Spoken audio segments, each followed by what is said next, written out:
L'Iliade, chapitre 2. Ulysse part en guerre. Ulysse se leva à la pointe du jour et s'efforça de ne pas faire de bruit pour ne réveiller personne. Les esclaves n'étaient pas encore levés. Ils dormaient à même le sol, dans la resserre à provisions. Ulysse traversa la salle à manger des hommes sur la pointe des pieds. Sur les couches surélevées, le roi Agamemnon, son frère, le roi Ménélas, et leur ami Palamède dormaient encore. « Je chausserai mes sandales dehors, pensa Ulysse. Dans la cour, il flatta son chien pour l'empêcher d'aboyer et se dirigea vers les écuries. Là, pendu à un crochet, se trouvaient les vêtements d'un esclave. Un bonnet de paysan taillé dans du feutre, dont la forme rappelait celle d'un demi-œuf, et une mauvaise tunique rapiécée. Ulysse ôta rapidement ses propres vêtements et enfila ceux de l'esclave. Puis il détacha le bœuf de sa mangeoire et le tira derrière lui avec une corde. Il alla ensuite chercher l'âne dans l'écurie voisine, puis il attela les deux bêtes, le bœuf et l'âne, à la même charrue. Avec cet équipage, il se dirigea vers les champs. Quelques heures plus tard, Agamemnon et Ménélas furent réveillés par des cris dans la cour de la maison. Inquiets, ils regardèrent à la fenêtre et aperçurent les esclaves, qui couraient dans tous les sens. Pénélope, tenant Télémaque dans ses bras, se précipitait en direction des champs d'oliviers, suivie de sa servante. On ne pouvait entendre clairement ce qui se disait. Aussi, les deux rois réveillèrent-ils Palamède et allèrent, avec lui, découvrir la raison de ce remue-ménage. Arrivés dans la cour, ils arrêtèrent un esclave qui leur dit d'une voix essoufflée : « Mon maître est devenu fou ! Mon maître Ulysse ! Les dieux aient pitié de nous !» « Ulysse, devenu fou ?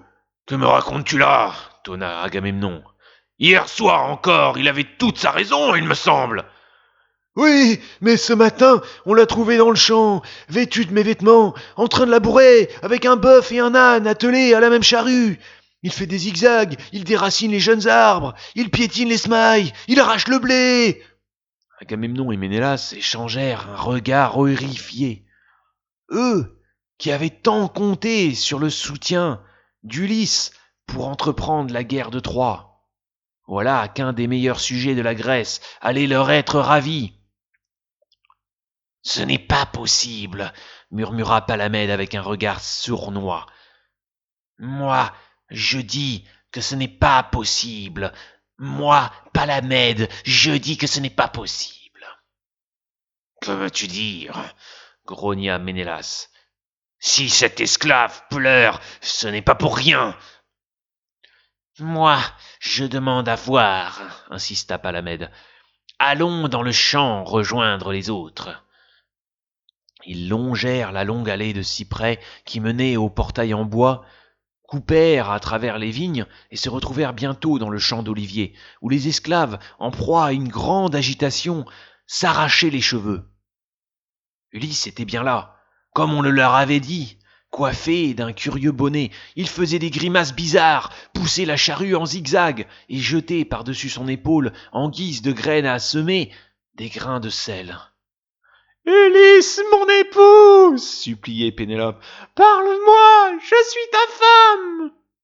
Voilà ton fils, Télémaque !» Mais Ulysse ne répondait pas. Il continuait à grimacer et à sourire.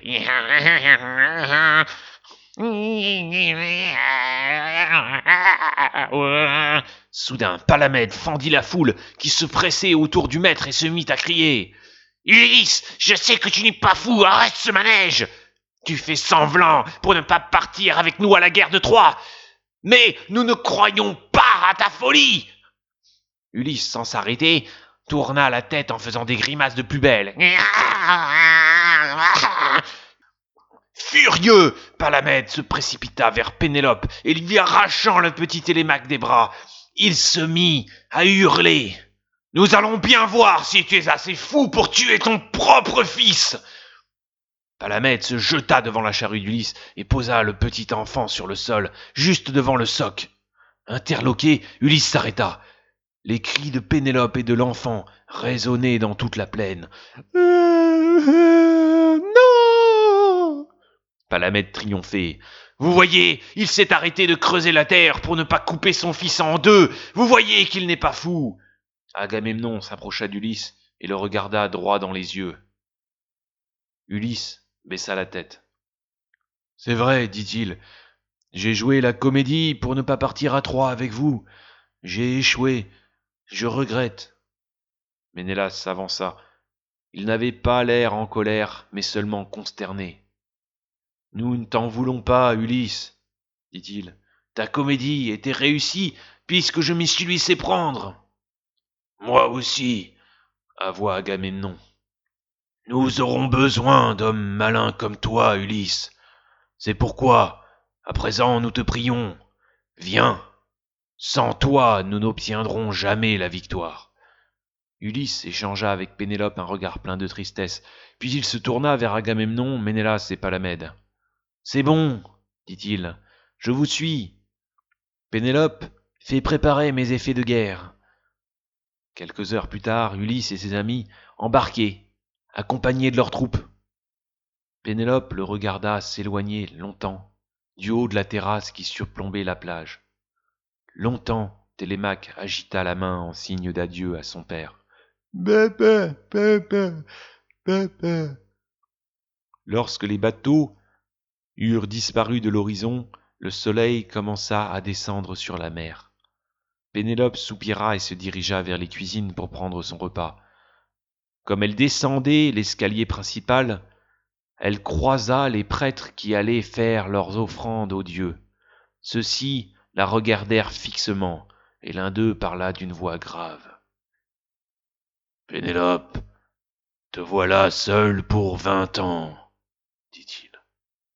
Prépare-toi à attendre le retour de ton mari. » Je me demanderai aide à la déesse Athéna, soupira Pénélope. Faites-lui des offrandes pour moi. Demandez-lui de m'apprendre ces travaux qu'elle enseigne aux femmes. Ces arts manuels qui permettent de passer le temps sans jamais s'ennuyer. Demandez-lui. Notre bonne déesse, Athéna, déesse de la sagesse, de l'art et de l'artisanat, ne refusera pas de lui venir en aide. Elle lui apprendra la tapisserie. Cependant, Ulysse voguait sur la mer en compagnie de Ménélas, Agamemnon et Palamède. En bon marin, il n'aimait pas voyager de nuit, mais il connaissait suffisamment les étoiles pour repérer sa route. Au bout de plusieurs jours et de plusieurs nuits, ils atteignirent les côtes de Chypre, où le roi Cinyras les attendait. Celui-ci leur remit un bouclier en cadeau solennel et promit de se joindre à eux dans la guerre de Troie. Puis ils reprirent la mer pour se rendre à Aulis, où allait se tenir le grand rassemblement des guerriers grecs. C'est alors que le prêtre Calcha, qui était resté muet jusqu'alors, parla. « J'ai interrogé les dieux, dit-il. Les oracles vous sont favorables à une seule condition. »« Laquelle ?» tonna Agamemnon. « Parle, vite !»« Les oracles disent que la guerre de Troie ne pourra être gagnée qu'avec Achille. »« Achille, l'homme immortel, fils de Thétis !»« Lui-même. » Ménélas se tourna vers Ulysse. « Qu'en penses-tu, mon ami ?»« Je pense, en effet, répondit Ulysse, qu'Achille doit se joindre à nous. Cependant, il ne sera pas facile de le trouver. »« Non ? Et pourquoi ? » ?»« Parce qu'il se cache. »« Comment le sais-tu ? » ?»« J'ai interrogé les espions grecs à Chypre. La nouvelle de la guerre de Troie s'est répandue dans toute la Méditerranée. Lorsque vous avez abordé sur l'île, des marchands en partaient, colportant la nouvelle dans tous les ports où ils avaient commerce. C'est ainsi que Thétis, la mère d'Achille, a su que son fils serait choisi pour combattre avec nous. Les prêtres l'ont averti aussi, mais ils ont ajouté que si Achille combattait à nos côtés, il mourrait. Alors sa mère l'a fait déguiser en femme et l'a caché sur l'île. Ménélas, qui faisait les 100 pas sur le pont du bateau, s'arrêta brusquement. « Et sait-on où se trouve cette île ?»« Moi, je le sais, » répondit Ulysse avec un sourire fin. « Mes espions ont fait merveille. Le problème n'est pas de savoir où est son île, mais de le retrouver, lui, dans l'île. On le retrouvera à Skyros, mais à quel endroit? Il est difficile de reconnaître un homme déguisé en femme. Laissez-moi réfléchir, j'aurai bien une idée. » Agamemnon donna une tape amicale sur l'épaule d'Ulysse. « Je te fais confiance, Ulysse, tu es le plus malin d'entre nous, dit-il. Je sais que tu trouveras un stratagème. » Ulysse hocha la tête et demanda qu'on le laisse seul pour mettre un plan au point.